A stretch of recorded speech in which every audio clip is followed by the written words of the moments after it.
let's get going here. All right, the meeting is called to order. Good afternoon. I almost said good morning, didn't I? Good afternoon. Glad to see everybody. We have quite a few here today. Wow, where are the TDLR people? Good morning. Good morning. Oh, there's Mr. Pizzario. You're looking down in your Pampa. Got your Pepsodent smile on. I was going to wear the same shirt, but I'm glad I did. Okay, good morning. Or good afternoon. Let's get started here. Good morning, board. Good morning. We have some new people here, or it's a good afternoon, isn't it? We have, well, it's Betty Neff, right? It's Betty Michelle, and I go by Shelley. But she goes by Shelley, and we were in a little meeting a while ago, and they were trying to. I was trying to put her on a work group, and it was very confusing to me because I had a Shelley and I had a Betty. But anyway, we got it worked out, and we have you on a work group, okay? All right, moving right along. All right. I guess we need to call the roll, don't we? All right. Ron Robinson, I'm present. Anthony.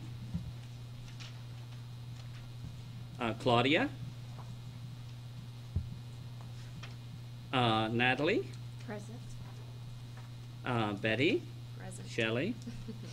All right. Mary Dot. Here. Present. Okay. Alicia. Present. Vanessa. Okay. And Sam. Present? And Debbie. Okay.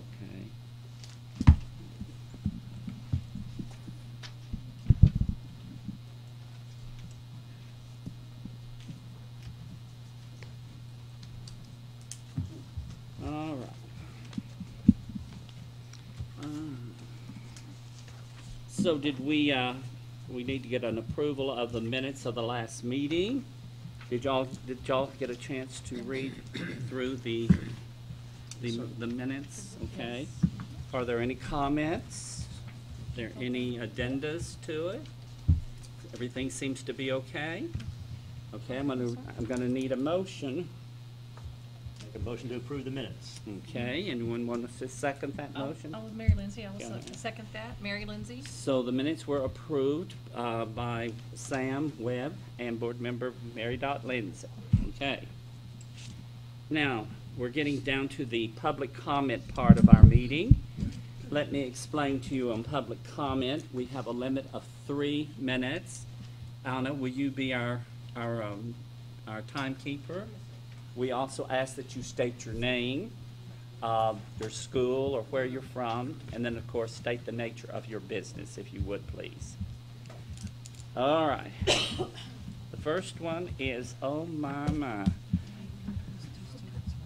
Which ones? You want to do this? No? Well, you did. What did you do? Mary? Yeah, they are. Where? Okay. High school student.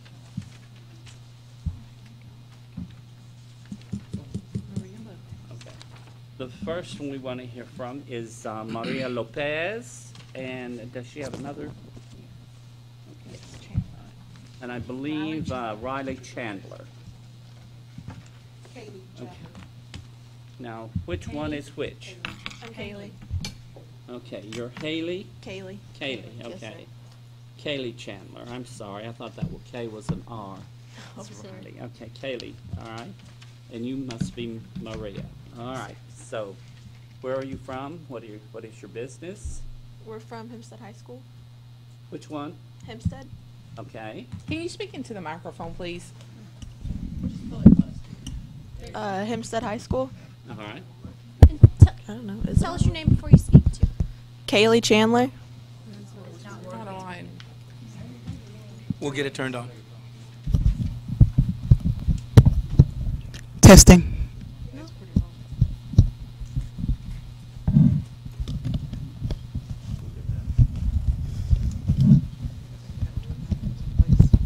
Mr. Chairman, this is Brian Francis. I know these young ladies are excited about the technical difficulty as they're sitting at the table. I think they've been hanging out with us all morning, so we're really excited to have them here at the meeting. So Great. I think we may be working.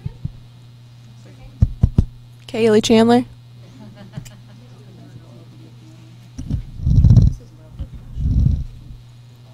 start that. It's okay. We go.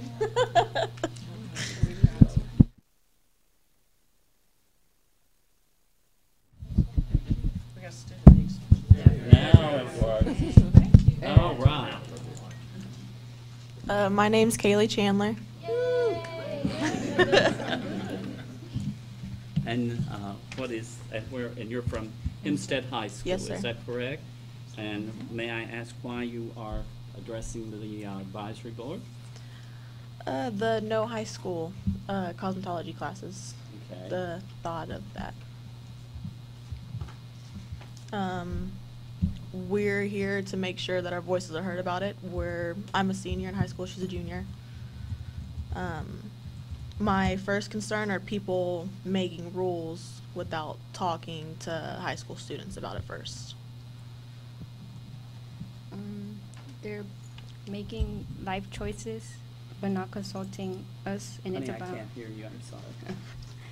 They're making life choices for us, but we're not being consulted. It's our lives that they're making the choices for, and I feel like we should have a choice in getting to be able to at least state some type of our opinion about things that are being made for us, and we don't have many opportunities, and this is one of the good ones that we get, and they want to take it away from us, or they're thinking of doing that, and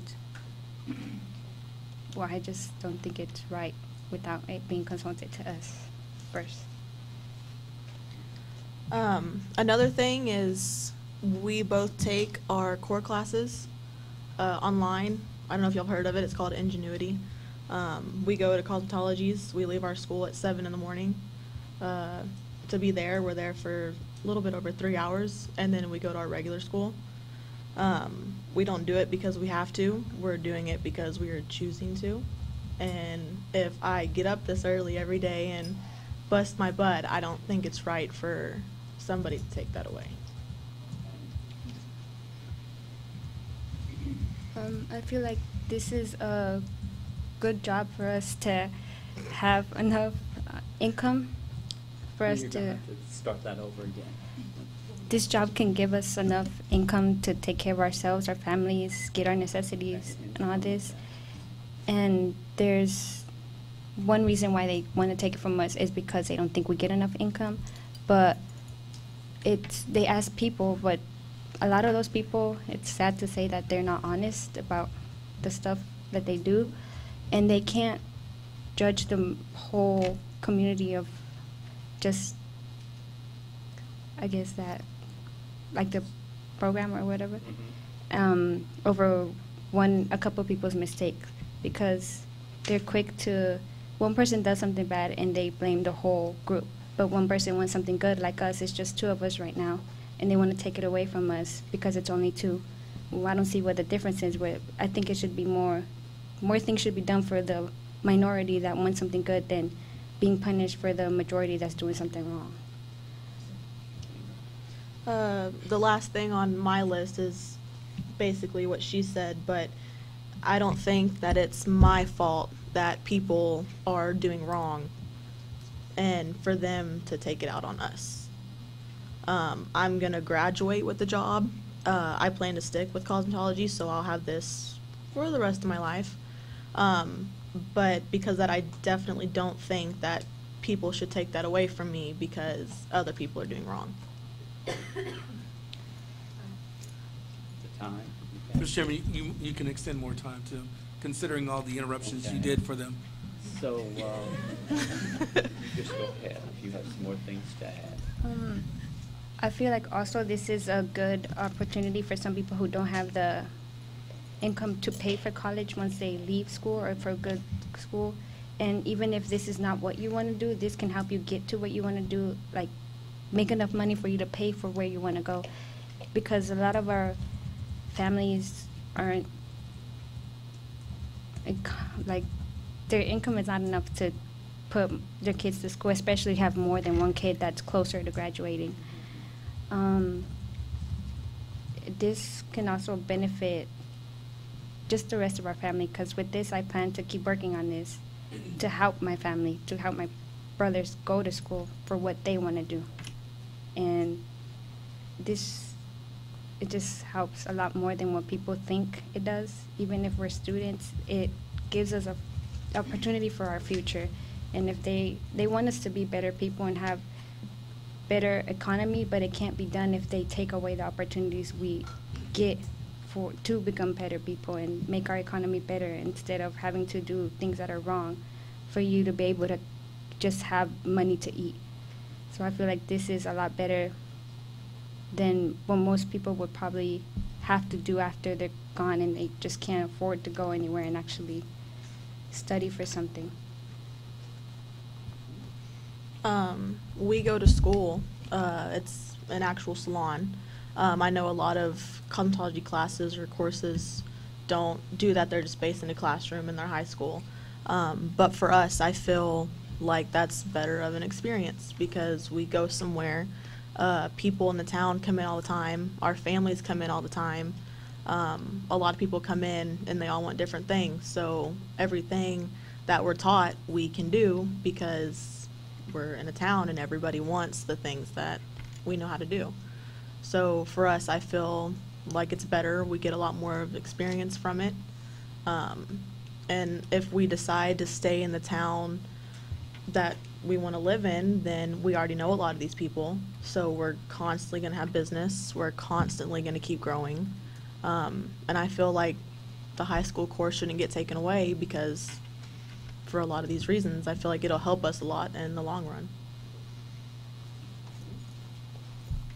This also helps us get exposed to more like a diverse group of people. So it'll actually just help us be better people in general, because we get closer to people who are not our race, not our ethnicity, not part of our religion or anything like that. And I feel like that's also a good thing, even if it's starting small, because that's what we need nowadays, to just be together and be able to do things like get your hair done and just have somebody to talk to, even just to get away from problems that you have and all this. And I feel like this helps in many ways, and it helps us grow just as people mature, I guess, faster, because they see us as kids. But I feel like we can do a lot more and we experience a lot more, and we shouldn't, I get that we're underage, but we shouldn't be treated as just kids. We should have a voice too. Especially since this is our career, hopefully, for the rest of our lives. I think we're done. Yeah, we're done. Thank you so much. Can I say something? Can we make a comment on this? No? Well, Mr. Chairman, you will have an opportunity when we get to the agenda item. It's on this specific issue, so you'll have a big Good. opportunity to have a full-blown discussion of it. And I think the one thing we can say is that was absolutely amazing, and thank y'all Yes. for coming. Thank you both. Every adult in this room was thinking, there is no way I can do that now, let alone in high school. That was fantastic. Thank y'all so much for being here. Okay. Miss Avery. Lord. Thank you. Thank you so much. Oh, does this look familiar?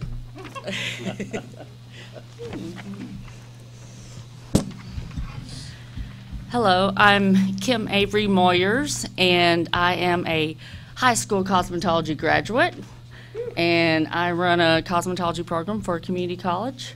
And I think just a little thought on how they're figuring up the income. They're not really paying attention to all the people that have graduated high school have gone on into education. So just a side note. Thank you. So I'm here today to talk about a couple quick things. One of the big things that I've talked about from time to time is the curriculum and how we need to change that and update it, because it's been, I don't even know how many years since it has been updated. And our industry has changed so drastically, even in the past 10 years. Technology, color, and across the board. And we need to kind of get with the times so that we can keep up with it. And this is just like a sample of something that I've created, and I do have WECM here. That's just for community college, just for people that need to look at that. But I think some of the key points is we definitely need to up our hair cutting and even single that out, because that is such an art form that needs to be honed and sharpened. And in our industry today, we just don't pull hair up and cut it anymore. I mean, it is a true art form design. Another thing that when you look at the regular curriculum, you have relaxing and perm and chemistry, all that's kind of separated out. But in the industry we're in, it doesn't really require that much time anymore. I think some of those hours need to be added to things like color and cut. So you can see how where I've kind of combined it through, and I have examples of subtopics. And then one thing I added in was kind of current industry trends, because by the time the industry trend gets here, if we have to add it to the curriculum, it could be 10 years after the fact to get something going by the time we recognize it. So that would kind of encompass any of the new things that come out. And I changed like the career development to add in, because there's not really anything in our curriculum that says actually prep for the actual board exam. So I kind of add that into career development, because that's what we're doing. We're trying to prepare to get our license to go into that. So I think another key point in this is we're licensed to do hair, skin, and nails, and it only requires 50 hours for skin, which is a huge, huge, vast licensure. So that is a huge deficit. And then even nails, 100 is pretty good, but I still think it needs more, because I know at my school, I want my students that graduate, they can go be an esthetician, they can go be a nail tech, they can go do hair cosmetology only. And that's what the license encompass, and I think that's what our curriculum needs to reflect on that. So if y'all have any questions or any comments, y'all can get a hold of me about that. A couple other really quick things that I wanted to talk about. There's things that have come up in my area. First of all, the instructor program is, I know our pass rate is very, very low, and I think we need to do like we did in cosmetology, where we can have the written to be taken early. So if you're in the 500-hour program, if we take the written at 400 hours, we're there working with them, we're working through it. If they don't pass, then we can help them to get through where they can pass, and then get them ready for that practical exam. So same way with the 750-hour instructor program, if we could take the written at 650, and then they would be ready to go. I know one colleague had said that her 750-hour people had been able to, they were becoming eligible at 500 to take the written. I don't know if that's true across the board or if that's a glitch in the system, but I just think it needs to be something looked into, and I think we'd have a better success rate if we can get them through the written before they finish and graduate our program. Another thing that always is a little difficult for me, it may not be for others, but when we're trying to renew our license for our schools, we have to do that yearly. Well, my license is always at the end of budget year, so it's very difficult to get the process through, and it's the only license that you cannot renew online. So I don't know what it would take, but it seems like we could get that to where the schools can actually renew their license with a credit card online. Time. 2 seconds. 2 seconds. Just one thing that I'd had issue with before, and had some clarification, but I think it needs to be talked about. The students, whether or not they are allowed to receive tips in the salon. I know I went to a school and they said, "Do you want to leave a tip?" I said, "Well, that's against the law. Do you know that?" And they said, "Yes." And this was an instructor. So I know for years this has been done, and a lot of people still do it. I just think it needs to be a blanket statement on whether that is legal, right, true, or not true. Thank you. You bring up many things I want to comment about, but I have to hold off on that. Okay. Thank you, Kim. Appreciate your comments. Okay. The last one I have is that Chanel? Mrs. Harrington? What is it? Shondell? Shondell Harrington. Okay, Shondell, Miss. Hello. How are you today? I'm doing fabulous. How about yourself? Wonderful. Great. My name is Shondell Harrington, and I'm with SIPS, which is Cosmetology Instructors of Public Schools. I'm here representing over 200 high school instructors. So our first agenda thing that we would like to talk about is how the board feels and supports and thoughts of the programs of study. I've talked with Ryan, and I've also talked with Debbie in regards to, you know, they kind of look at it as the commissioner spoke, that we have no worries now, but I still have worries for, you know, my colleagues. I have 200 colleagues that, you know, I help represent, plus they're friends and families of myself, and you know, I'm just looking out for them as jobs, you know, being able to, you know, get their self back into, you know, behind the chair, doing work, because they're not going to have a job if this does take place and it goes into effect, because it shows, you know, with all the data that it will go into place as of 2020 to 2021, and that's only if you write an addendum to graduate that senior class. So I would really like to know, you know, what y'all's stand is, and, you know, what y'all can do to help us. We have collected a Google survey that we've sent out to several industry people trying to get information on, because they're needing a median of, you know, their income. What do you make that's out there, and what's that median? Because I look at it as all of our, you know, Great Clips, Sports Clips, Supercuts, all of them are paying these kids over minimum wage. And if you think back to when we made minimum wage, if we could have made $9 an hour right now, wow, which they still can't survive on that $9 an hour. You know, they're making tips and things like that. So I want to know how it's going to, you know, what y'all can do to help us protect our, you know, industry for these high schools, and, you know, make sure that these instructors are okay.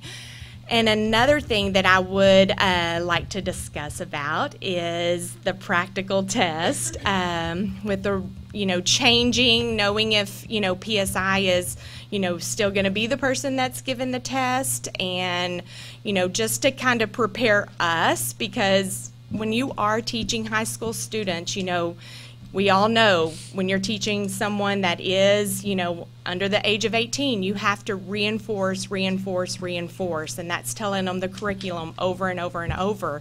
And just to, you know, a new testing site and not knowing what to do, we want to make sure, which I know it's a curriculum, and I just want to make sure that we're kind of, you know, all on that, you know, same page. And I want to thank the students that did talk. I mean, I could have brought all 67 of mine today to do the same thing, but it's one of those things of, they made a clear statement, is they have a choice. They have a choice to take our high school program, and they choose to make that choice to take our, so why can't they make a choice to use their cosmetology license to get them through to be that doctor, be that nurse, be that teacher that is out there in the industry? Because they're right. We have a state amendment that says we have the right to choose what we want to do.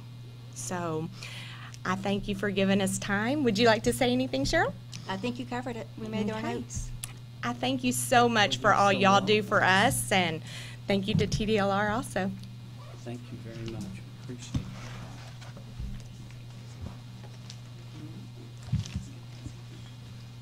Okay, Mary Dot and I are kind of confused up here. Did I get every one of these sheets? Did everyone speak that wanted to speak at this time? Okay, all right. Then we can move on, okay? With that having been said, let's move to our staff reports, okay? I believe we have the licensing division.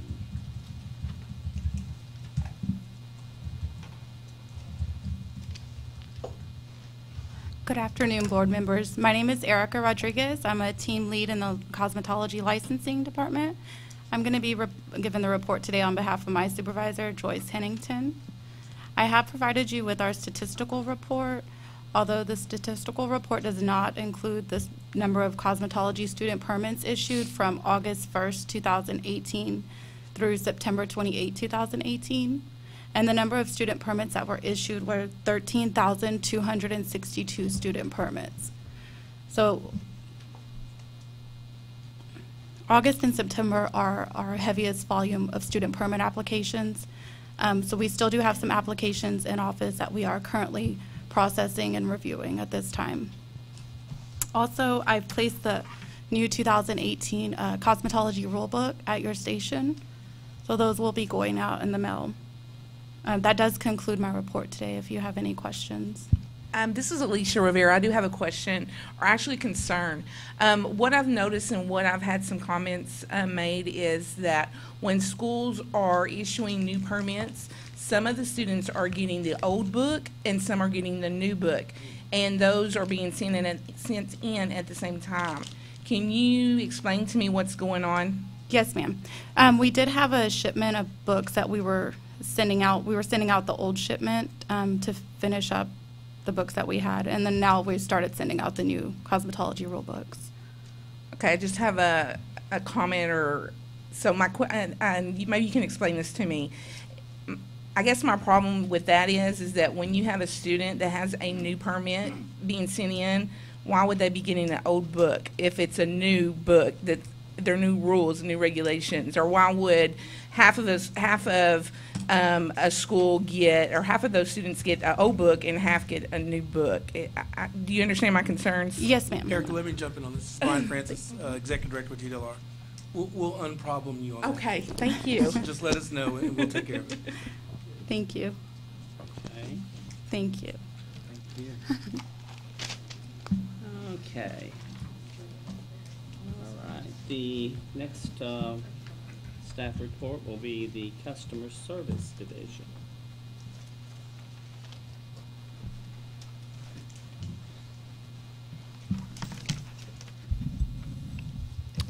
Good afternoon, advisory board members. My name is Tuan Nguyen. I'm one of the customer service managers for this program.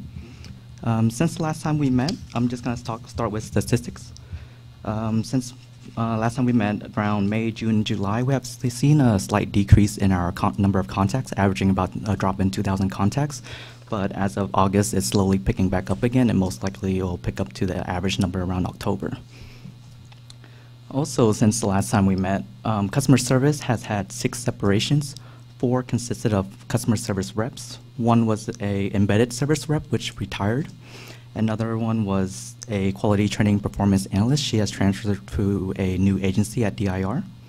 And since then, we have hired 7 customer service reps, and we're currently wrapping up on the quality training performance analyst position. And to talk about our division project, we have introduced Cora. Cora is our cosmetology robotic assistant.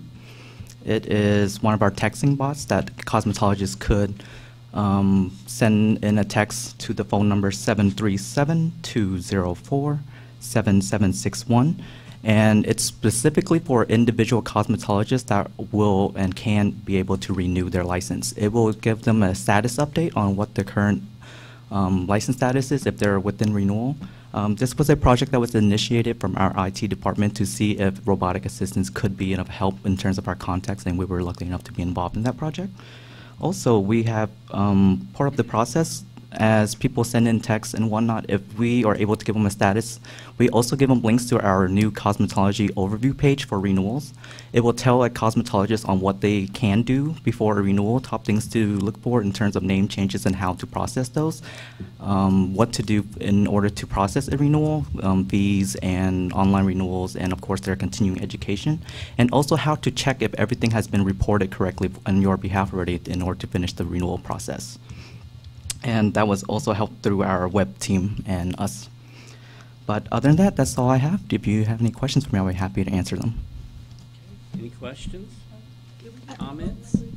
Yes, the phone number is 737-204-7761, and it does operate 24/7.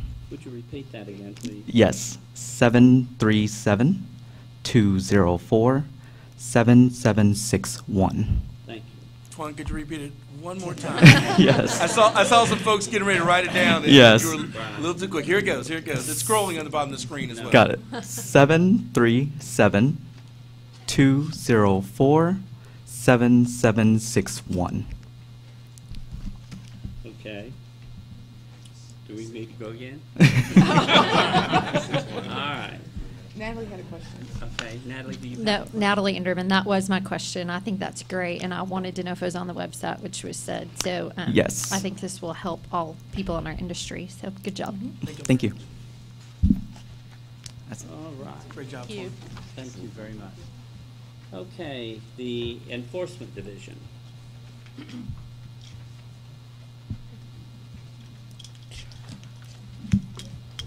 Good afternoon, Chairman Robinson, Hey, good Advisory afternoon. Board members. My name's Kim Davenport, and I'm the prosecutor with the Enforcement Division, and I'm here to bring you our staff report today. First of all, I want to tell you about a few new hires that we have that'll specifically be working in terms of cosmetology programs and some other programs with the department.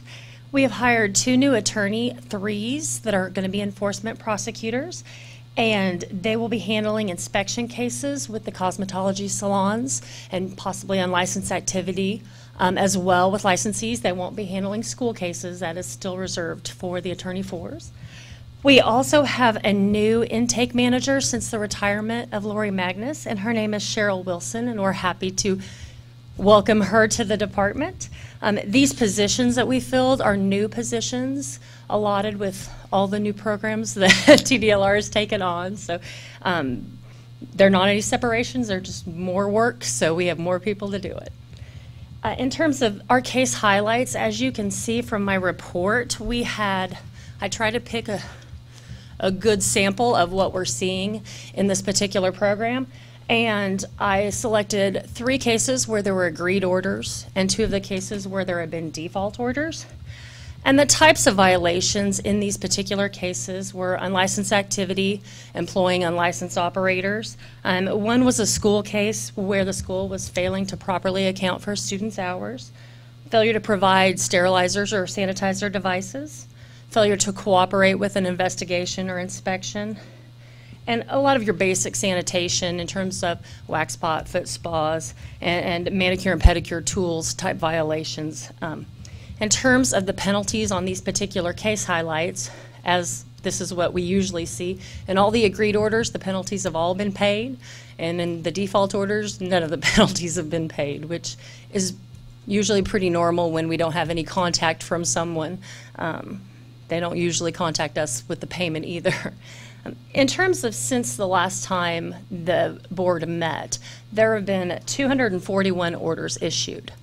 178 of those were agreed orders where both parties came to some sort of agreement, and our executive director signed off on those orders.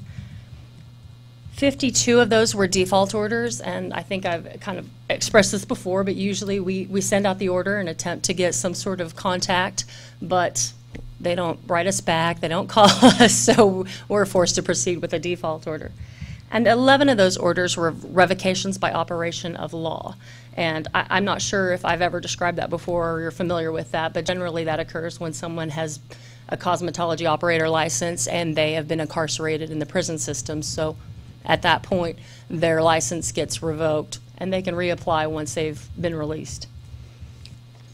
Does anyone have any questions about the case highlights?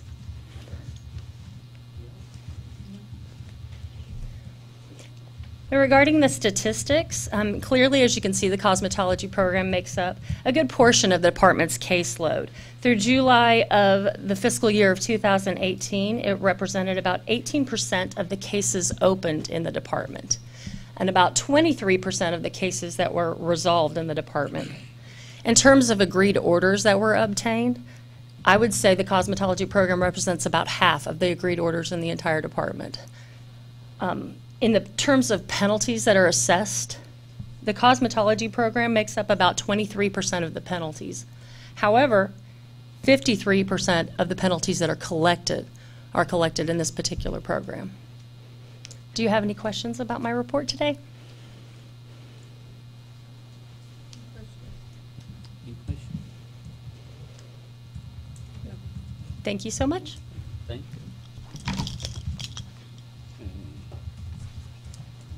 Education and Exam Division.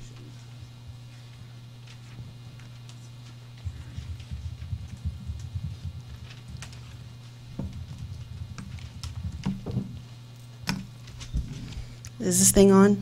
It's on. All right, just want to make sure. Good afternoon, Chairman Robinson, Advisory Board members. My name is Rebecca Armas. I'm with the Education and Examination Division, and I will be delivering our brief report today. We first want to start by welcoming a new team member to our staff. She is stellar. We are so excited for the great things that we're going to get from this young person, and that is Kayla Potter, and she's in the back here.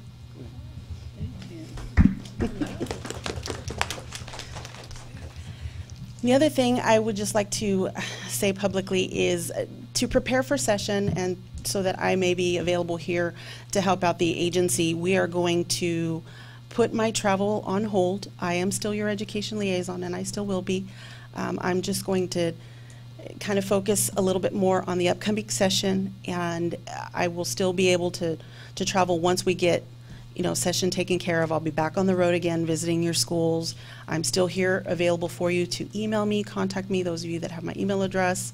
I'm here still for you. I just won't be able to go to the individual schools as before. I will still be attending the various association meetings to touch a greater audience. I just will not be able to do the individual visits. If they've already submitted a site visit request form, we already have, plans in place for me to come out to the schools.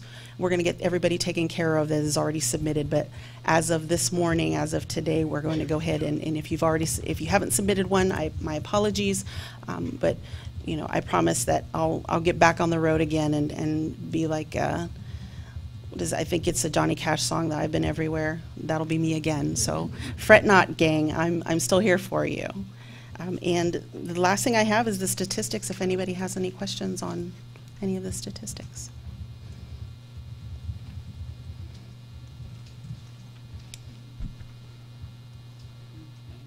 Any questions? I have some questions, but I don't think this is the time I want to ask the question. I think it's later on in the meeting. Okay. Okay. Thank you so much. Thank you.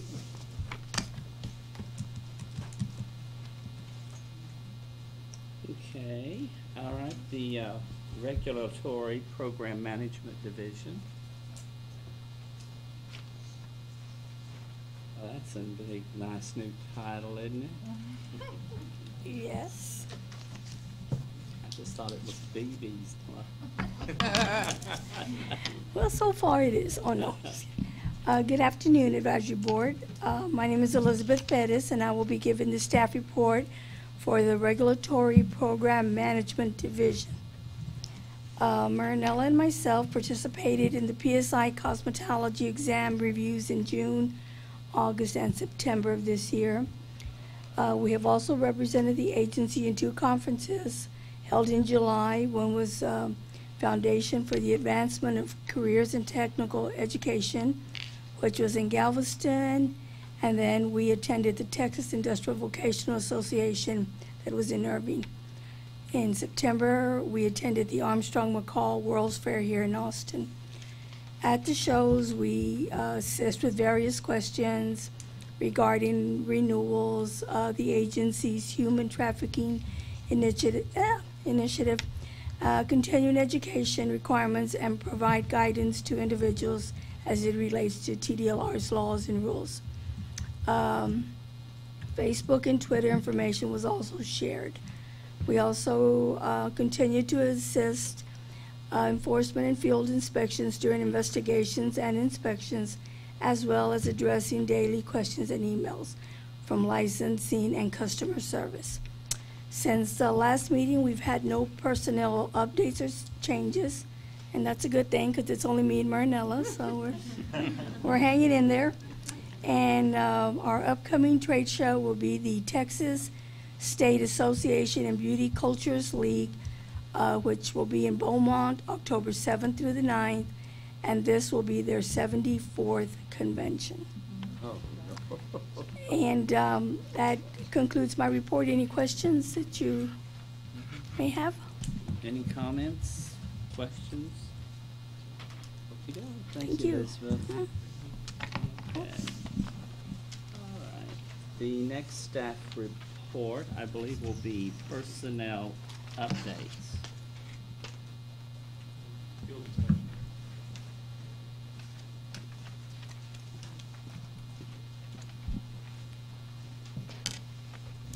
Good afternoon, Board. My name is Julianne Crocker. I represent Field Inspections. I'm taking the place of Tanya Guthrow, our director. In front of you, we have our top violations that are found. These are not necessarily violations that will go to enforcement. Many of them are corrections needed, just to put that out there for you. Some of them are administrative, and many of them are health and safety related. One thing we have added for you this time around is the cosmetology school violations. So these are the top violations we have found during our school inspections.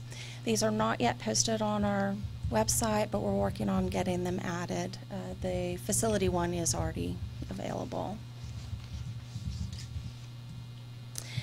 One of our big projects this past year has been mini salon roundups. We have lots and lots of mini salons, and what those are multiple facilities within a location. We completed 86 and over 4,000 this past fiscal year. And actually, I was just glancing, I think we ended the year with almost 5,000 of these. So we did a lot over the last fiscal year. Our East Region Manager continues to do outreach with the Vietnamese and Spanish communities in the Houston area, so we're very proud of her work with that. And finally, I'd like to bring some personnel updates to your attention. We've recently promoted Fernando Reyes to Region Manager. He covers our South Region, which is all of the Austin, San Antonio, and all the way down south to Brownsville area. We've hired 2 new liaisons who come from our inspection staff. It's Ulysses Ocio and Juan Munoz. And then on September 17th, we were able to hire 4 new inspectors. We have 2 in the DFW area, James Turner and Lucretia Wells. 1 in the Houston area, Nina Smith, and 1 here in the Austin, San Antonio area, it's James McEachran, and he was here this morning. He didn't make it this afternoon. He got pulled by his manager to do other things, but I would like to welcome our new inspectors. Lastly, in our report are all of our inspection statistics. If you have any questions, that completes my report. I have a comment.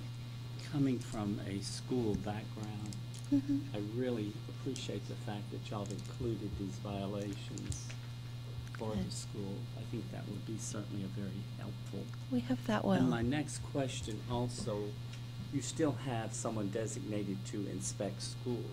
We Is do. that correct? We still have 5 inspectors. They were with our E&E program. They're now working with us, and they are our designated school inspectors. They are doing a few other things, but they still are the only ones that focus on the schools. So you'll see the same faces that you have in the past. Great. Anyone else? Comment? Great. Thank you. Have a Okay, good thank afternoon. you. Okay. Oh, Lord, here we go. The final one from our executive director. And I need to know, do we need to have a break first? Mr. Chairman, this time I'm not going to have special effects or any fireworks, so there's no need to have a break to where we need to set the stage correctly for that. That's right. That's right, that's right. Mr. Chairman, I'm Brian Francis, Executive Director. As always, I want to thank you and the members for your service. Whether you traveled 7 minutes to the meeting or 312 miles or 387 miles or somewhere in between, it means a lot for you to give your service. And a lot of folks don't understand, but we do not pay them anything for their service. We don't pay them travel. We don't give them a salary or any type of stipend. So it truly means a lot for you to participate. We're going to give you some 3-part harmony today in our presentation. You're going to hear initially from our Chief of Staff, Mr. Nick Voenis, then our Deputy Executive Director, Carla James, and then I'll close out with my bass and baritone sound. Okay. Let the music play. Sounds like a win. Mr. Chairman, board members, want to talk to you a little bit about our outreach, including your website. It's one of our busiest sites at the agency, and want to pass along some traffic numbers associated to this program. Over the past 6 months, the Cosmetology website had 647,259 page views. That's incredible. It's an average of 3,499 page views a day, and we're real happy for that. Your folks are very, very engaged online with us. And we all know that you folks spend a lot of time on your feet, and this next number will bear that out. A whopping 60% of those who access your site did so from a smartphone, and another 5% from a tablet. So that's 65% of the folks that access your site did so from a mobile device. And that number is growing, compares to just 35% of the visitors that access the site from a desktop computer.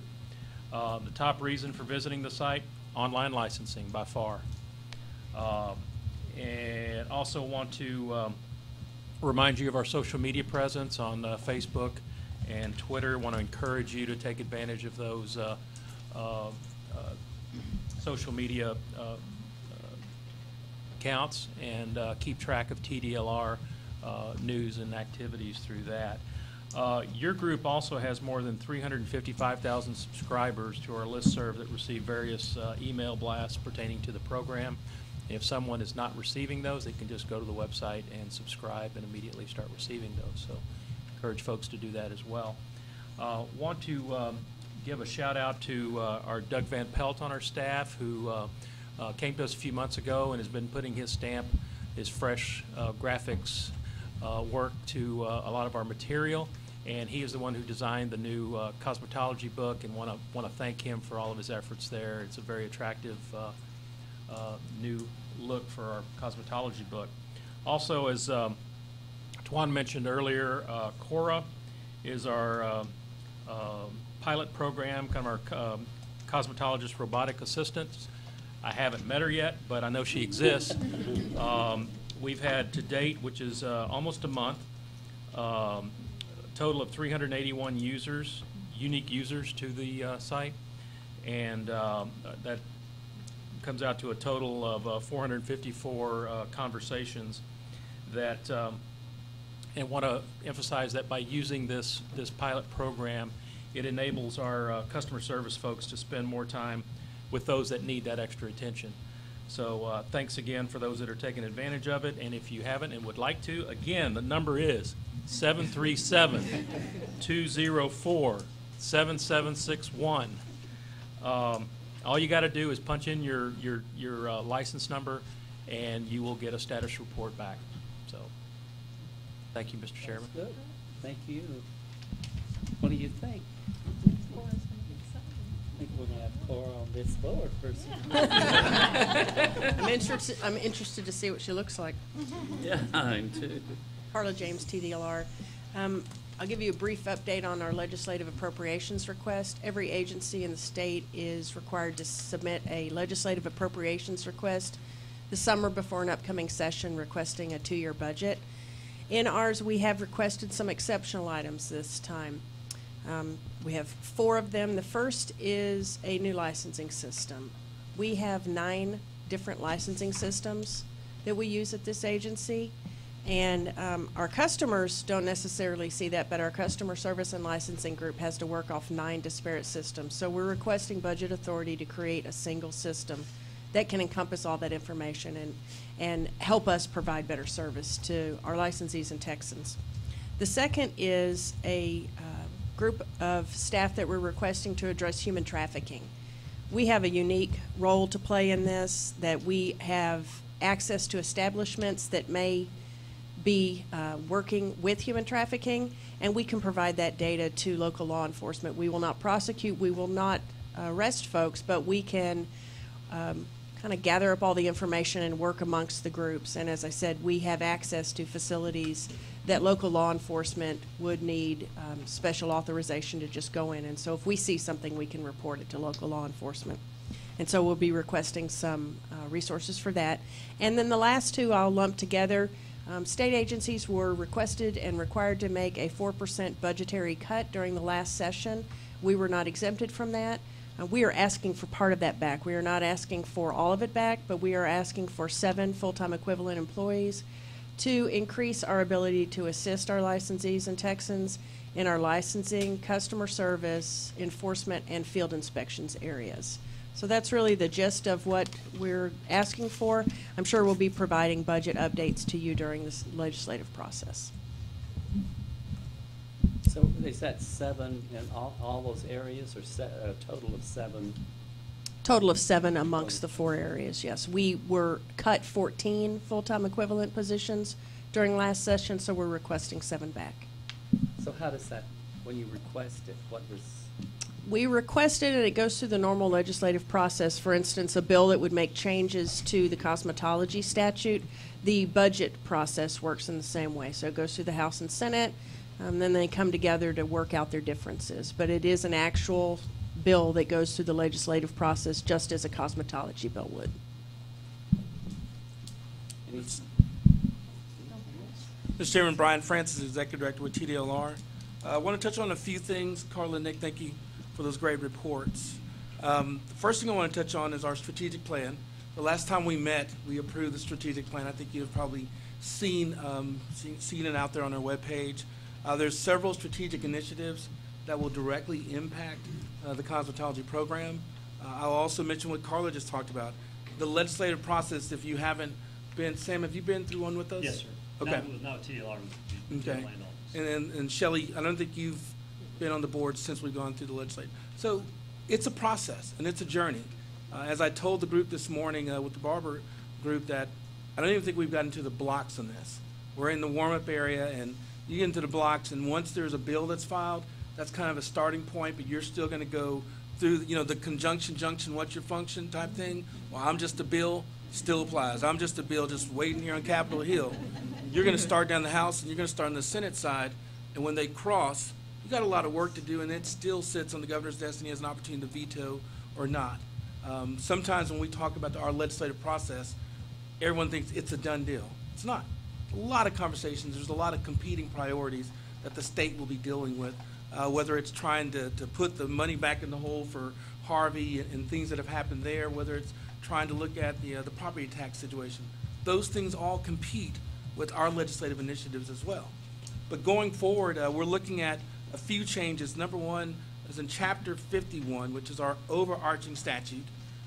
We want to take a look at our inspection process. Long story short, when you look at the inspection penalties related to each cosmetology program, for the general salon, about 95% of the salons have no violations. It's about 5%. That number is higher for those salons that are primarily manicure salons. So what we want to do is to figure out a way to extend the resources that Julianne just talked about. I want to commend the field inspection group. They increased their total inspections this last fiscal year by 10,000. They did 10,000 more inspections than they did the previous year, which is just unbelievable. But we can't expect them to maintain that pace. There's going to be more Texans coming in. There are going to be more cosmetologists. There are going to be more salons. And at some point, our staff and our ability to keep up with that is going to be stretched and challenged. What we want to do is to say that for the schools, let's keep the inspection cycle the same as it is. Let's get in there twice a year. For manicures, we'll probably keep the same inspection cycle that we have today. And then for the other salons, have an inspection cycle that's a little bit more extended, so maybe 4 years instead of 2 years. We have the ability to toggle back this way, but what it's going to do is artificially increase our capacity by stretching our resources, but more importantly, extending the inspection cycle for those shops that we have determined don't have a high violation rate. We're not looking at that just for the cosmetology and the barbering program. We're looking at this for all of our inspections. We have to be more strategic and more targeted in the way that we use our resources. That's just the nature of the beast that exists today. The other one that I'd like to touch on is a practical examination. And we talked about this briefly before, but right now when you look at the pass rates for whether it's the operator examination, the manicurist examination, the instructor examination, the pass rate for the practical is ranging between 100% and 93%. Not a whole lot of people stumbling on that. Now, if you look at the written examination, you're looking at 48% pass rate, 42% pass rate in some of the areas. We want to explore the possibility of having some of the schools be able to provide the practical examination. Well, Mr. Francis, how are you going to choose the schools? That's a great question, Brian. I'm glad you asked. We're going to work with the advisory board in the industry to figure out what that criteria is going to look like. We think, in talking to some of the folks up there, maybe it's looking at the schools that have had maybe an 85% pass rate in their written examination. They've demonstrated the ability to successfully teach their folks. Maybe we can entrust them with doing the practical examination. Oh, that's not fair. Mine's at 20%. Maybe you should focus on that. Maybe you shouldn't be doing practical examinations. But we'll figure out what that criteria looks like. When that process happens, it will not happen overnight. Let's say that the bill passes and we're successful. Let's say that the governor signs the bill, during that veto period in June and signs the bill. It'll probably be effective September 1, and then we will start working on rules to put it in place, and maybe the first practical examination that's scored by a school is in January of 2020. Maybe it's in February or March of 2020. So I just say that we're thinking about it. We are not going to do it in isolation. I thought the young ladies made a great point. If you're going to talk about my future, why don't you have me at the table for the conversation? We're going to continue to keep the cosmetology industry at the table for that conversation. The other thing I wanted to touch on briefly is we've taken over this new program at TDLR in November of last year, the massage program.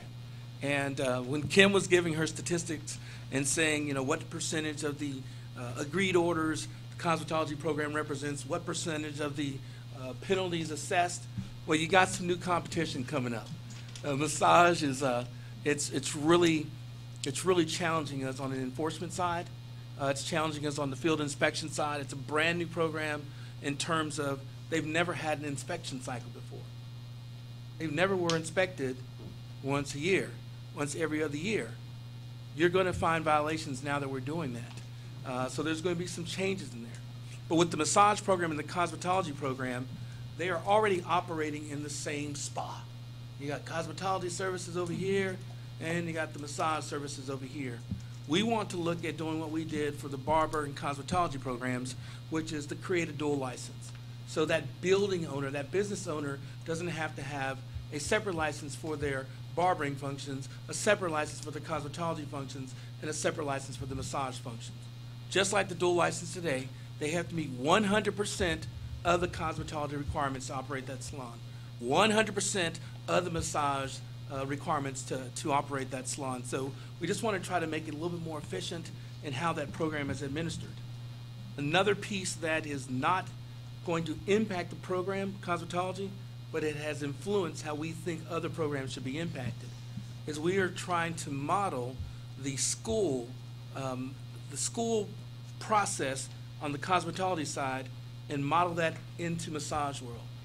Today, we do not know how many or which students are in a massage school. We don't know how many hours they've completed. We don't even know when they've taken the examination. We're surprised when we get the mail. Oh, you took the exam. Whoa, you were in so-and-so school. That program needs to have a little bit more control, a little bit more understanding of who's moving through those doors and who's moving out. There are a lot of fantastic operators in the massage program. Unfortunately, they're being tainted by those bad actors that may engage in human trafficking activities and those sort of things. And so we believe by modeling the cosmetology school process into the massage program, we're going to have some better benefits, and we're going to reap the benefits of having the information known sooner, having an idea of who the students are, and being more efficient in the way that we operate the program. Got to make sure I'm not getting any notes. They slide notes to me, and they always make me more efficient when they do that. Mr. Chairman, I believe that's all I have. I do want to offer this to you, sir, that you may want to accept a motion to approve the absences for your members that were not here earlier. That would be in order to do that.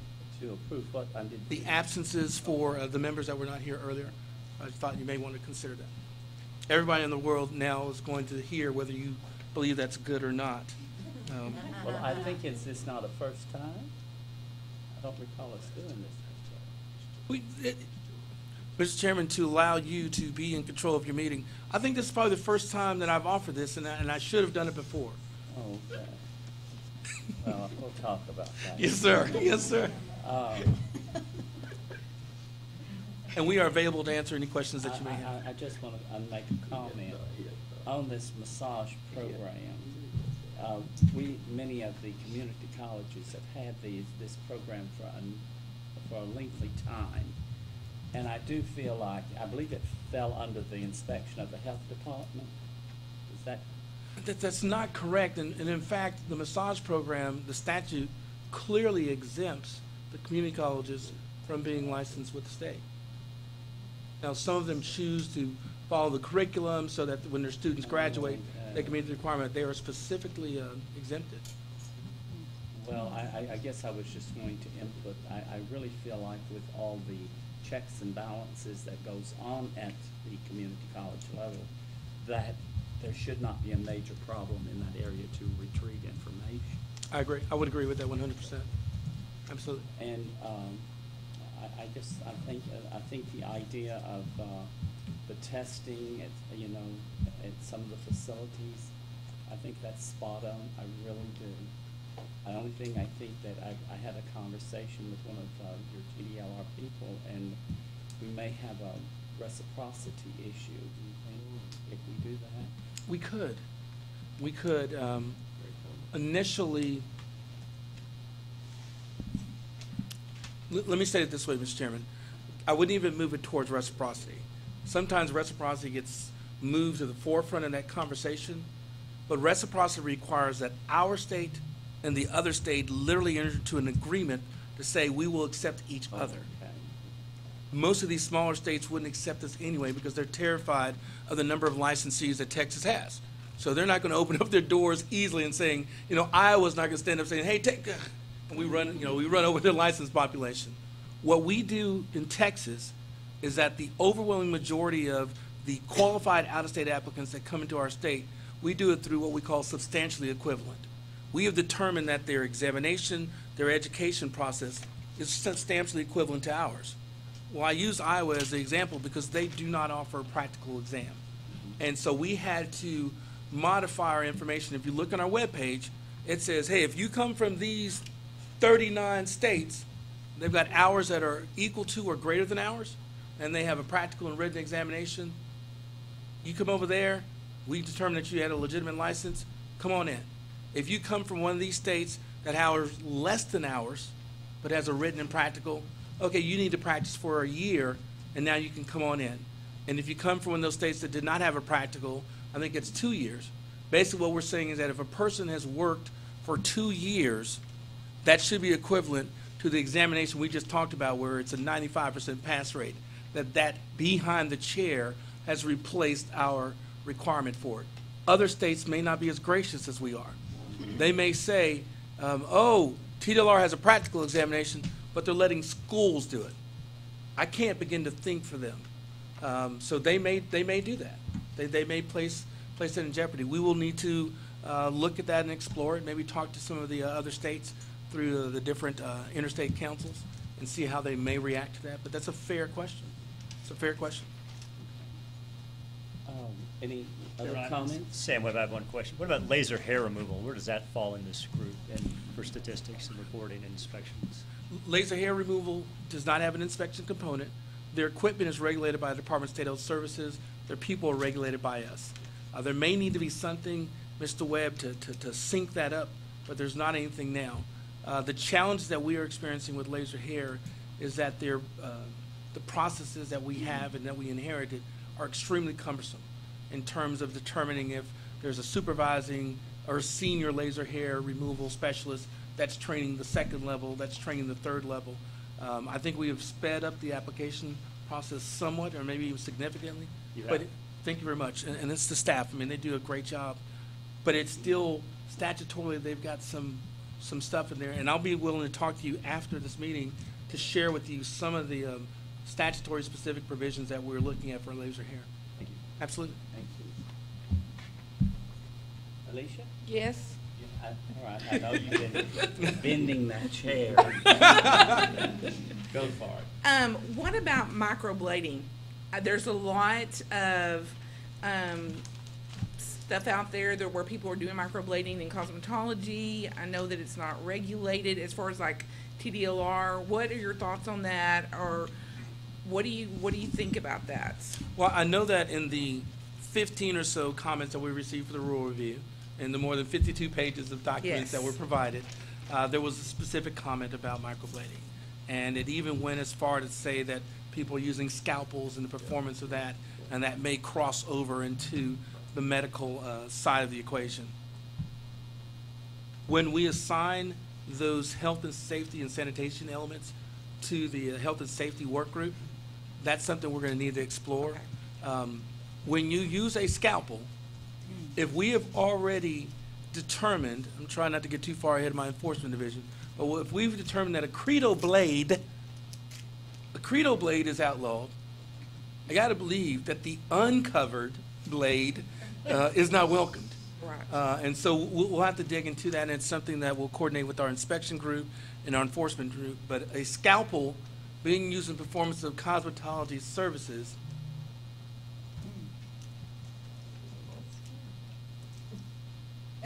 It is. I think it speaks for itself. It does. You shouldn't use a scalpel to perform a cosmetology service if a credo blade is outlawed. But I don't want to get ahead of my enforcement division in field inspections. So may I comment? Yes, go ahead. So, along with that, so this with this fall, you know, when you go to like the esthetician, they're large international shows. Most of the speakers are directing everything towards medical type treatments.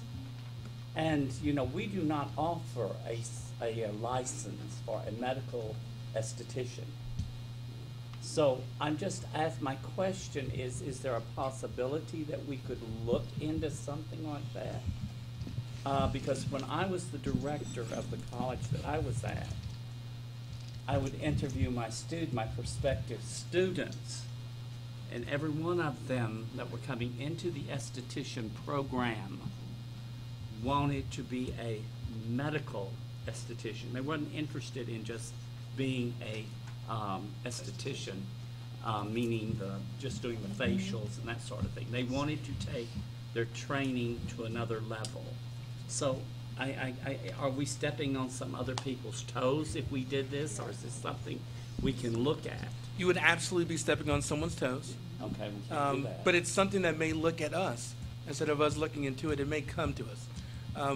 Typically, when you have the word medical in there, as Mr. Webb will know, on the laser hair side, we'll continue with that part of the discussion. There is a difference between a laser hair removal specialist and then a medical laser hair removal or laser specialist. And the difference is there's a doctor. And doctors have the ability to delegate their authority. And so what you may be seeing on the medical estheticians is that there is a doctor who is delegating his or her authority for that person to perform that medical practice or procedure on their part. Our license, as you said, does not provide for that level. But you may have somebody who's trained by us that is now aligned and affiliated with the doctor and is working under that doctor's delegated authority. That's the key. You've got to have that delegated authority in the mix, or you have crossed several lines very quickly. But crossing that line, Brian, aren't you, an esthetician in the true form, they have to have they have to work in a licensed facility that the TDLR has approved. So crossing, you know, many times that is such a fine line that so many people are you know, they cross that line. They don't think that they need two licenses, or a license, I should say. Because in the medical, if I'm not mistaken, the doctor can provide all that training himself, can't he not? Exactly right. Exactly right. And see, it's very hard to step up your program and be competitive when you can't offer something more than just cleansing the face, doing abstractions, you know, and that, extractions, excuse me, I said abstractions. But I'm just rambling. But No, you're that- making a great point. But it is something that I truly think that there is such a fine line. But this is a very, very, it's a growing program. And I mean, it's a lot of knowledge. It's really, it's encompassing if you go to one of one of their shows. But anyway, that's really about all I have to say, but I wish there was something we could do about that. Mr. Chairman, Sam Webb, if I may, the medical director is typically for the prescriptive services, IPL, injections, dermaplaning, microblading, microneedling, permanent makeup. A lot of these treatments would not fall necessarily under a doctor's prescribed. You're not prescribed a tattoo, for example. So there's definitely a hole that I think it's really exciting that we're addressing. Yeah, and I think having the conversations with the health and safety work groups to explore it. One of the things that we have learned in our most recent 2-year period, when you grow by 19 programs, which is what we've done, and you have a significant number of them that are health-related or medical-related, we're very aware now of the scope of practice issues that kick in. You are aware of those initially when it was who could shave and what device could they use to shave with. That was a scope of practice conversation and battle that's taken place. Pretty much everything we deal with now for our health and medical programs, there is a hint of scope of practice, and so you just have to be sensitive, and that's when I was talking about the toes you can step on. You definitely don't want to go anywhere near a medical procedure. And Colleen Tran, Assistant General Counsel, I'd also just like to point out the scope of what an esthetician can practice is. Can't hear you. The scope of what an esthetician can practice is laid out in statute. Right. So that the rules work group, or the work group can speak to it, but at the same time, though, you're constrained by what you're statutorily allowed to do. So it would. There lies the problem. Yeah, I have one more question. This is Sam Webb again. So who is licensed in Texas to dermaplane? Well, we know who's not. That's what I'm saying. How Yeah, could our I folks. go out and get a license so I can now dermaplane? I would probably start with the medical board and see, I would start there with that conversation and see what's happening on that end. I would even talk to the folks who are doing it and advertising it and see if they are licensed, legitimately licensed, or talking about a phantom license. And I would start the conversation there. You may get a few doors shut in your face for like 60 minutes. It won't be the first. Not maybe for you. Any comments? Natalie Enderman, I do have one more question, which I'm not an esthetician, so we're going to just get off that topic. This relates to the field inspections, Brian, and talking about, we had about 10,000 more, which congratulations to field inspections. I think that's great. When you talk about going to the session and you talk about extending the inspections, did you say 4 years is proposed? You could see some on that 4-year extreme on the other end of it. And so, can you break down for me that it's like a salon with a nail salon that may do 2 years, or a esthetician, something like that? I would look at it this way, Natalie, just that the current inspection cycle for schools would stay the same. Okay. The current inspection cycle for a manicure salon would stay the same. And then we'd look at those that are not a manicurist only salon. Because I could be assuming, and I may be assuming wrong, that those 10,000 have a lot to do with mini salon roundups. And I think that's great. And they're not necessarily nail salons. So that's where I think the broadened range would be great. Okay, very good. That's just a comment. No, I think you're spot on.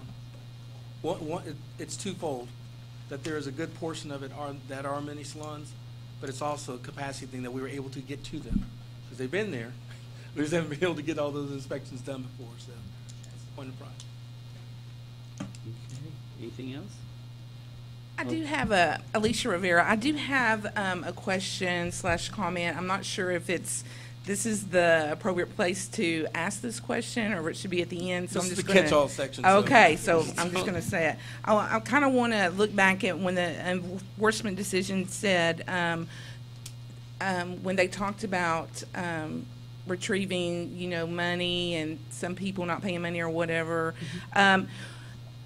What about if when an establishment is written up for sanitation violations, could we not require them to have an additional training on sanitation? And maybe that would help them not continue to keep making the same mistakes. It is something within our realm of doing, and enforcement has that discretion, and we'll do it with individual practitioners, give them some continuing education that's tied to it. I'm going to swing to your first part of your statement / comment / inquiry. I'm just messing with you, Alicia. So when Kim was talking about those who make the penalty payments and those who do not, so the agreed order is we found that you had sanitation issues and unlicensed activity issues in your shop. And you're like, oh my gosh, I'm so sorry. My cousin was in charge that week. What can I do to fix it? They'll show us that they've made changes in the process. They'll pay the penalty. They'll agree to pay that fine. The default order is what we call the complete outliers. When we go there and find it, they say, when we send the notice saying, you have a complaint, come and tell us what's going on. They never talk to us. Then we send a notice saying, hey, you've got a hearing scheduled for so-and-so date. You need to attend that hearing. They never go to the hearing. So when the final order is issued, the default order, which means you've never showed up, you've never showed up, you've never showed up, they're not going to pay that money. But we have also looked and seen if they're still in business. We're able to take steps. So it's not your practitioner who's continued to operate. It's the, I'm trying to think of all these words I want to use. I've edited myself 15 times. It's the person who's not a good actor. Right. That we're usually dealing with those situations. But yes, to go back to your firm question, we can do sanitation requirements for the individual practitioners. We can do continuing education requirements. We can layer those things, and that person can agree to do those, and they do. We do sometimes, but it's not right for every situation. Okay. It's not right for everyone. Thank you. Okay. Now, any questions? Any more comments? Then we got one more, Mr. Chairman, from our enforcement division. Oh. Actually, somebody who knows what they're talking about versus me. I just wanted to offer something up. Kim Davenport with the Enforcement Division. Many times in the cases specifically that I look at, our department, definitely our investigators, a lot of times try to educate them what they're doing particularly wrong, even before they send the violation report. So there is a level of education all throughout the agency. And we try to educate them. When we send a notice of alleged violation, it explains to them what was done wrong. So there is some of that education along the way. So I just kind of wanted you aware of that as well, that we can do some special things. But I've noticed in many, many of the cases I get, our investigators say, hey, this is what you've done wrong, and these are the things that you need to try to fix. So there is an education component with all our divisions working together to try to explain what is proper and what the proper rules and regulations are. Thank you. One of the things is I guess my thing is that if they continue to keep doing it, then that would be cause for them to have to do something different than what's being previously done. And I just wanted to know if there was anything set in place for them, or there was any kind of action to take to them if they keep continually doing it. Well, and one thing, if they're agreed orders, depending on how, in what time frame that they violated, the penalties get higher. So that kind of explains to them that, wait a minute, we saw you doing this last year and you got away with a small penalty and we told you to not do that anymore. So the penalties increase. Now in situations with defaults, that's on their license as well. Mm-hmm. So when they try to renew and they haven't paid a default, they're not going to have the ability to renew their license. So that is a wake-up call as well, in terms of their license as well. So we try to at least escalate that in a time frame so that they realize it's going to get a little bit worse each time. And now if it gets to a point where they're very, very serious violations, depending on the class level, you can take more serious action as well. Mhm. It just depends on the level of the violation and the enforcement plan that has been previously approved by the board. Okay, thank you. I just one real quick thing is, I know people can continually pay money, but if they're not educated, then they're really not learning.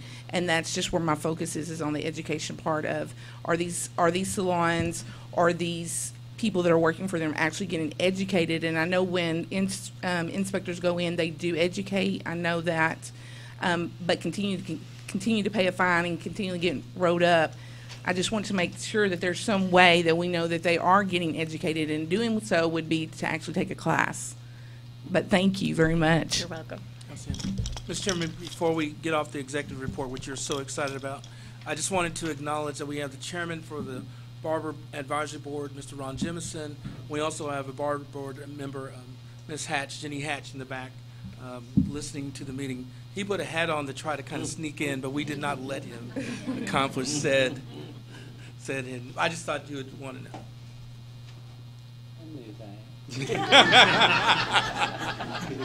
I do have to say that I said he was a little incognito earlier. Yeah. I noticed that. I do have a comment on Alicia. Don't you like that? Just 1 minute. I want to take just 1 minute. You know. Here's to you. The first time she's Okay, ever done it. I want to ask y'all something. Before we get to the next, do we need to take a 5-minute break? Yes. Okay, so I'm sorry, Colleen. Can you hold off for 5 minutes? Okay, so I'm going to dismiss for right now. 5 minutes. Brian, that means the big hand song.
I'm Mary Lindsay, and I will second that motion.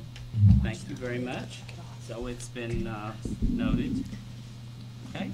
And a vote for it, sir? You want to vote? Yes, we'd like a Okay, vote. we're going to take a vote, starting here with Betty. You approve? I approve. Okay. Mary Lindsay, I approve. I approve. I approve. Alicia Rivera, I approve. Sam Webb, I approve. Thank you very much. So, Mr. Chairman, in the future, I am to take care of this at the roll call time. Is that correct? That would be appropriate, yes, sir. Thank you. You know, I live on protocol. Yes, sir. Yes, sir. We will make sure that I remind you at the right time.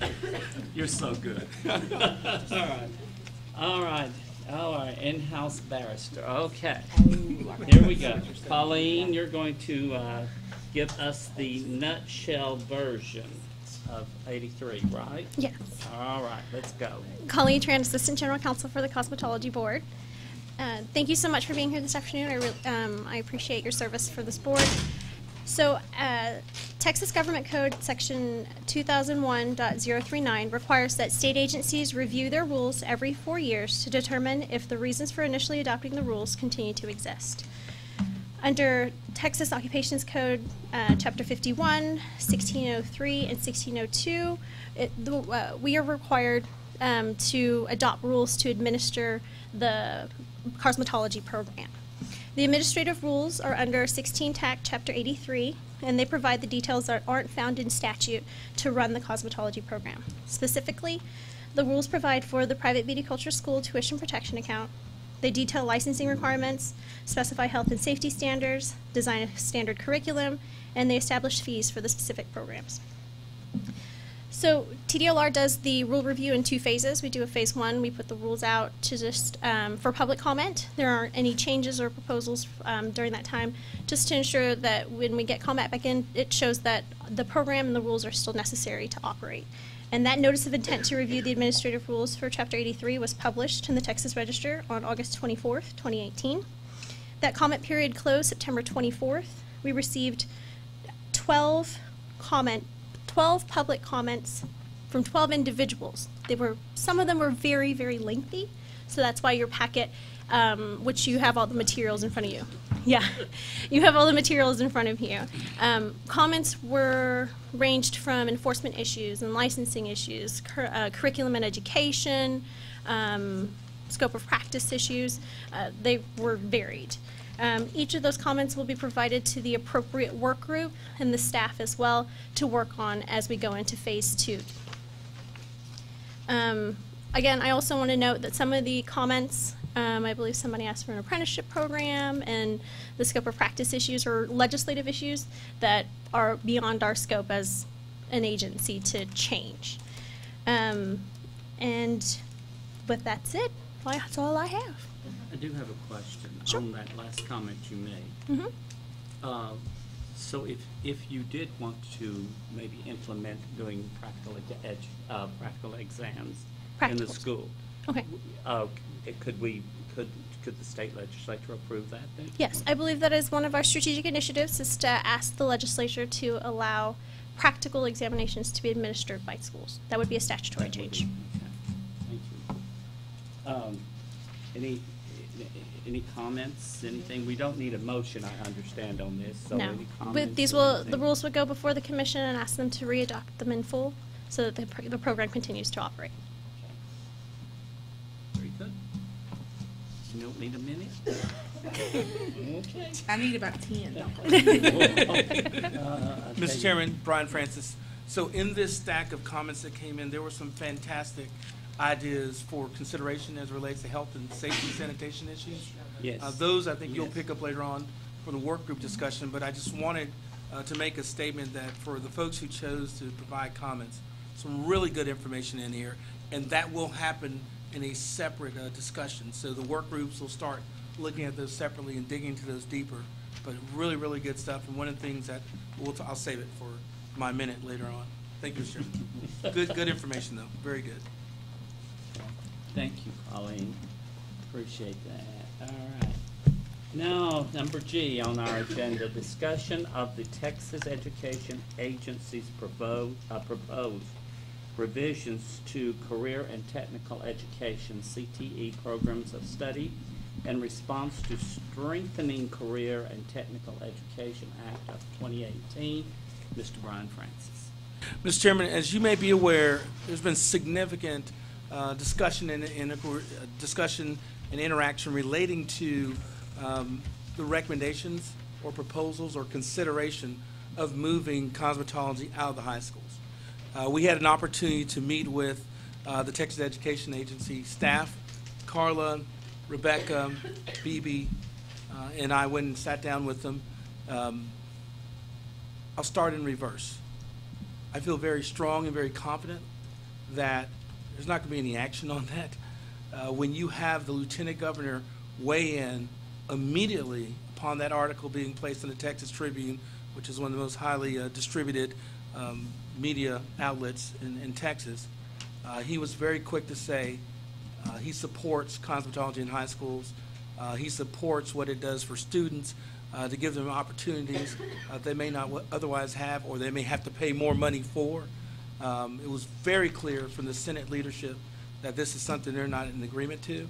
I think there were several State Board of Education board members who also have commented publicly that they weren't aware of the recommendation and that this recommendation is not going to move past their site. Now I'll start back in reverse. When we found out about it, I'm very grateful and appreciative of the information. We sat down with TEA staff to kind of get a sense of where are you coming from? You know, what's driving this? And we looked at the information. The gentleman who was over the program, I think, had only been there about 2.5 months. And in only my way that I can do it, I tapped him gently on the shoulder. And I said, son, your shoulders are not big enough for this proposal you put out there. Do you know how many cosmetologists there are in Texas? It's over 300,000 schools and students and operators and manicurists and instructors. And I tapped them again later on in the meeting. I said, they're just not big enough for this. I don't think you guys really want to consider this. We talked about their rubric where they were looking at the income and the demand and those sort of things. And it seemed like the formula was more enticing than the concept. It was probably a day and a half after that meeting. It had nothing to do with us. But a day and a half after that meeting, there was article after article after article after article after article saying, not a good idea. I think we're sitting at about 10,264 high school students that are in cosmetology programs through the 193 schools. We were baffled. We were surprised. The TA staff was definitely telling us that this is not a final decision, that they're in an information gathering stage. But I think that conversation has really shifted to, we may have other priorities that they're going to look at.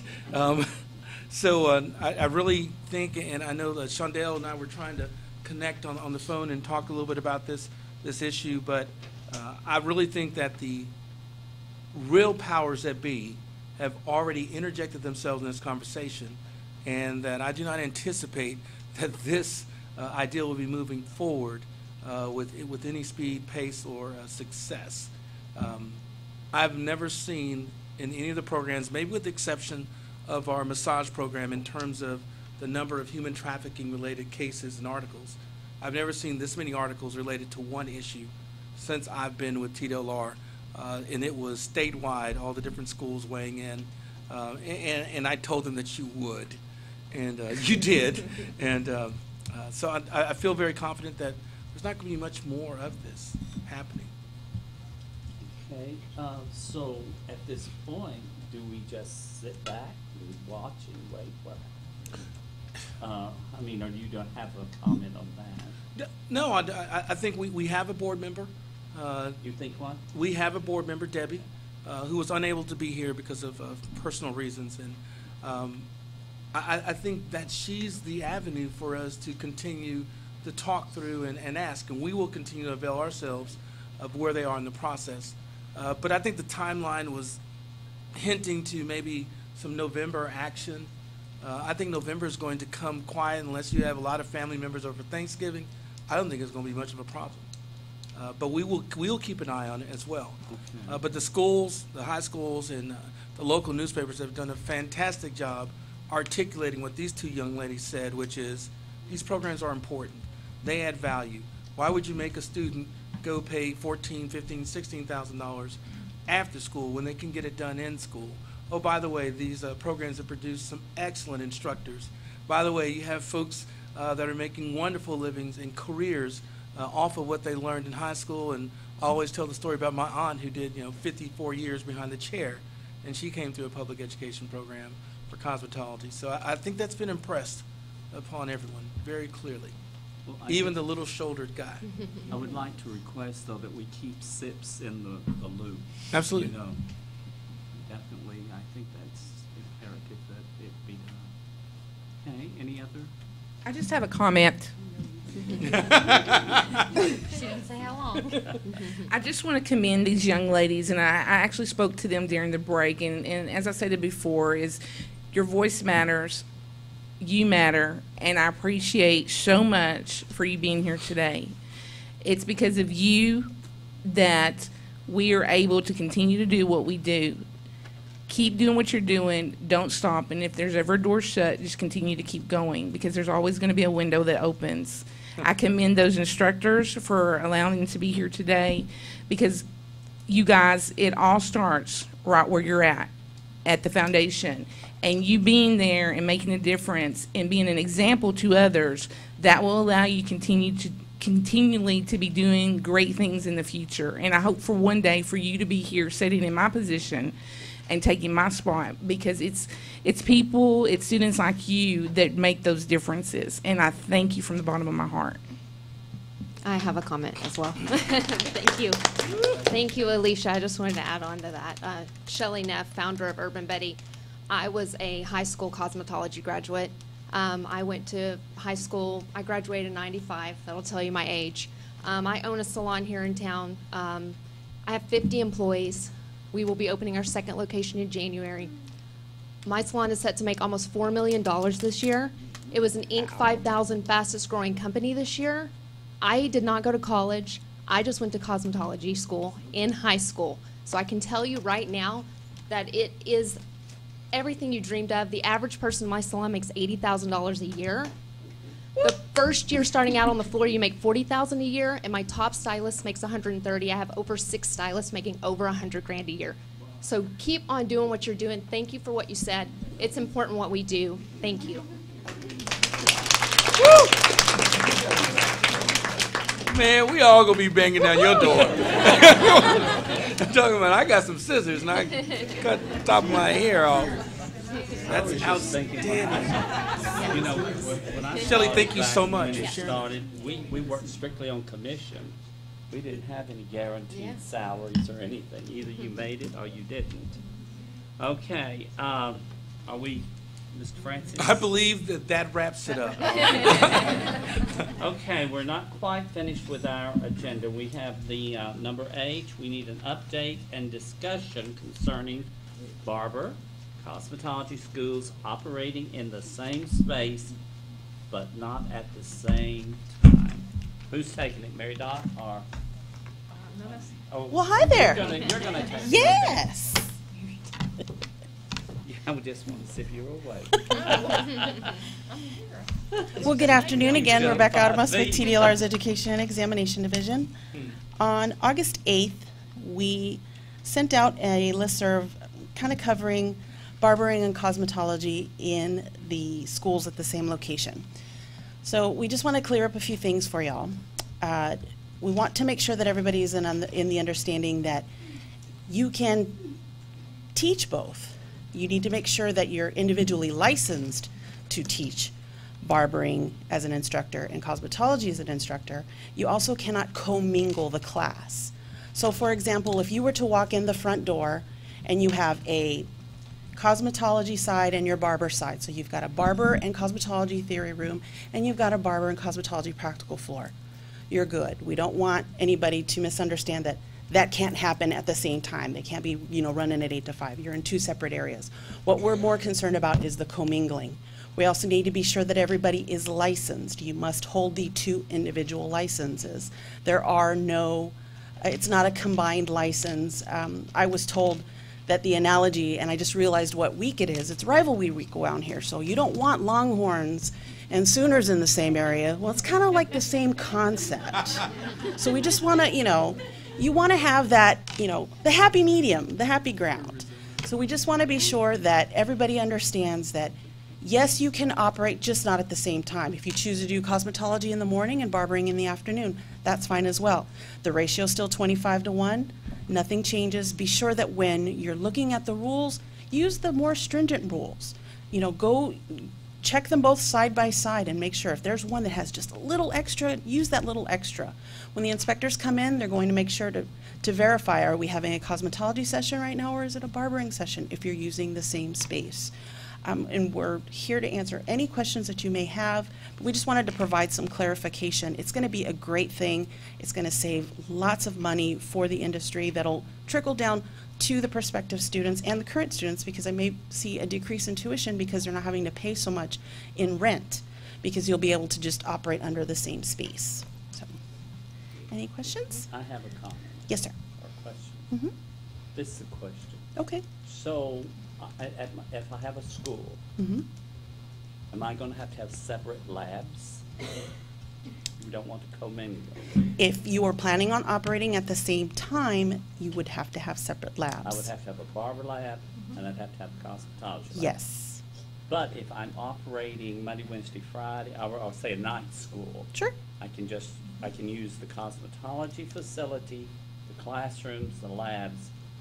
Cool, as long as I have the licensing. A license and the proper equipment according to the standard set. I am so happy to hear this, because 10 years ago we tried to do this, and it finally trickled down to, but I find this amazing because it was just, and I don't mean to be ugly, but the barber board was just so against us doing this, and I find this very, very enlightening that we're able to do this. That's all I have to say. Okay. So it's a step in the positive direction, and there's that. There may be hope for the Longhorn and Sooner fans then. No. Maybe. This is a comment from Mary Lindsay, and I appreciate that all the work that y'all that TDLR put in to make this happen. Thank working you. with and the barber board and us working so that we can provide what our students need. Sure, student sure. success. So is this effective immediately? Mm-hmm. Okay. Yes. Good show. Okay. Anyone else? Mr. Chairman, Brian Francis, I just want to commend our team for going forward with this too, because it showed a lot of courage on their part. Yeah. It has been a sensitive issue. And the thing that we did was we said, do it. We had the conversations about it, but we were like, let's just move forward with it and get it out there. Yeah, and it's going to work, and it's going to allow for a greater presence, we think, in some of the high schools. And now those young men, those young women who want to become barbers may have that opportunity in that same space, and the school doesn't have to joust with the budgeting issues of, do we have to build another locale? You can do it in that same space, and I think that's going to help tremendously. I think it's great. I do. They get retired for it to happen. Okay. Any other comments? Any more questions for Questions? Rebecca? Any? Nope. Thank you so much. Thank you. Okay. The next thing on the agenda is the discussions and possible appointments of work groups. Well, you don't have to worry about any of that. I've already made that decision for you. Make a comment first, Mr. Chair first. Yes, you know. Please. Take my 1 minute. I would like to address Ms. Avery Moyers, am I saying it right? About her statement about the curriculum. And the work group has been working on the curriculum, and we have worked a couple of times, so we're headed that way.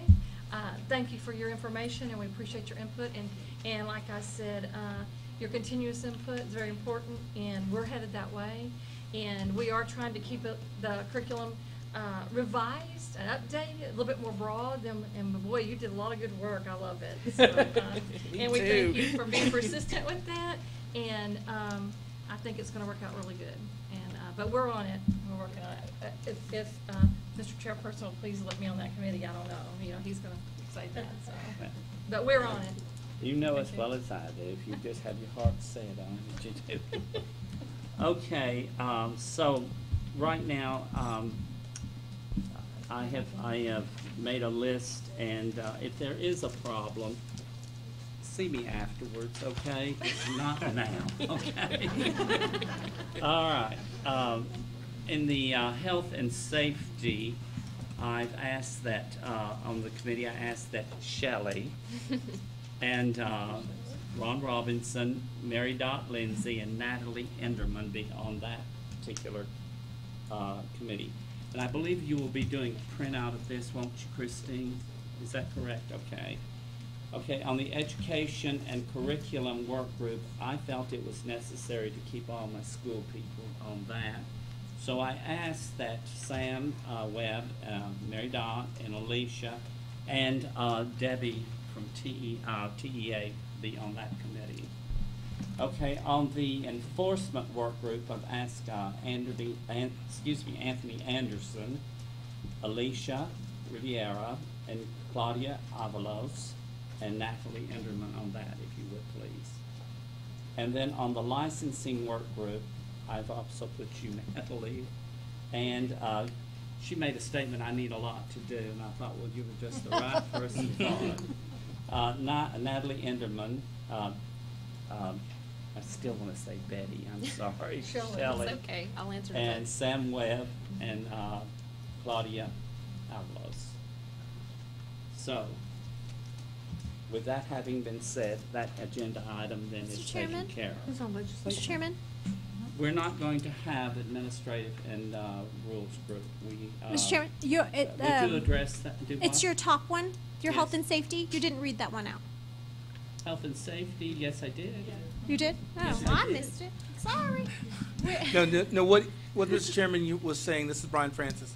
So on the administrative rule group, every group is already dealing with rules, so it didn't make sense to have them duplicate there. So he turned the administrative rule group into the health and safety group, and then deleted the health and safety a little bit later on. The other thing I'll keep in mind, just remind the chairman about, we talked about earlier, is on that health and safety group, in regard to the great and wonderful comments we received on health and sanitation issues from the rural review, we're going to hold some joint discussions with the health and safety sanitation group from the Barbering Advisory Board, so that we're working together in developing those sanitation provisions for both of the programs. Okay. All right. So having said that, we're going to move to the agenda item L, discussion of dates, times, and location for the next advisory board meeting. I'm looking at possibly the first week of February 2019. We have Thanksgiving coming up in November. We have, of course, Christmas holidays coming up in December.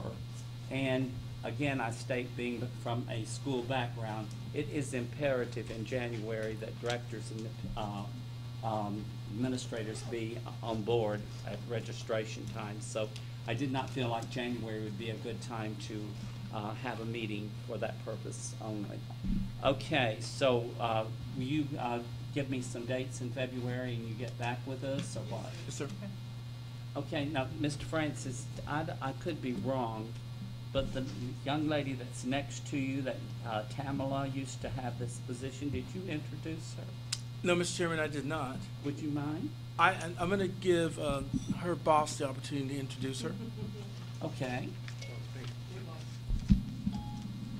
Mr. Chairman, yes, it's Anna Clark, who is coming over here to work with our advisory board support staff. She's our newest member of that group, and we're glad to have her. She comes from the executive office and was taking Pamela's spot. Yes. Okay. Got it. Okay, so Anna, do you have any do you have a card?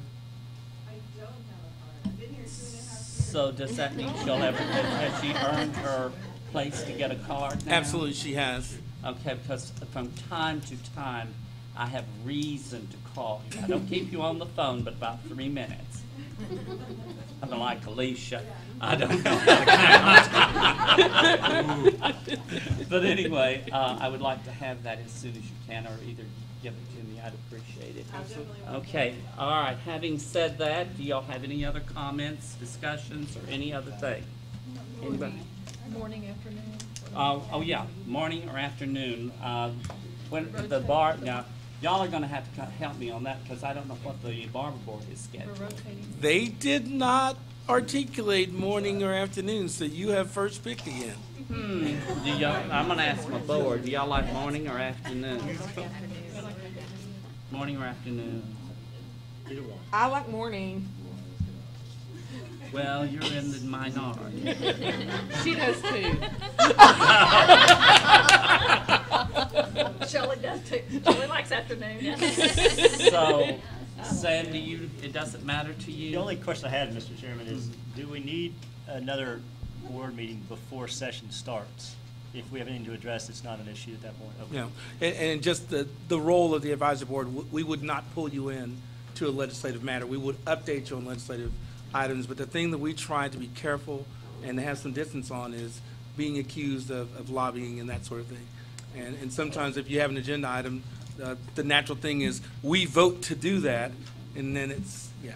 So we would not put you in that. Even if it's a really good idea? Even if it's a wonderful idea, you gotta call me back All right. on the bat phone. Okay. So, I drive all the way from Waco.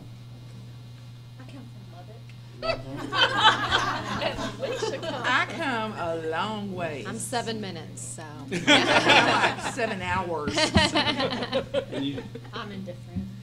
Morning. Whatever you want, it doesn't All matter. right, we'll go in the mornings. Yay. We'll take the morning. This time. Okay. Okay. All right. Okay, with that having been said, nothing Mr. Chairman, more to Colleen Tran, discuss. Assistant Oh, General Colleen, Counsel. Colleen. Christine informed me that we didn't do agenda item N, which is for future items. Okay. Okay. Okay, sorry, I marked through it. Now I'm a that's mess. 2. That's 2 for you today. Get one more. Honey, it's just a little thing that throws my kilter off.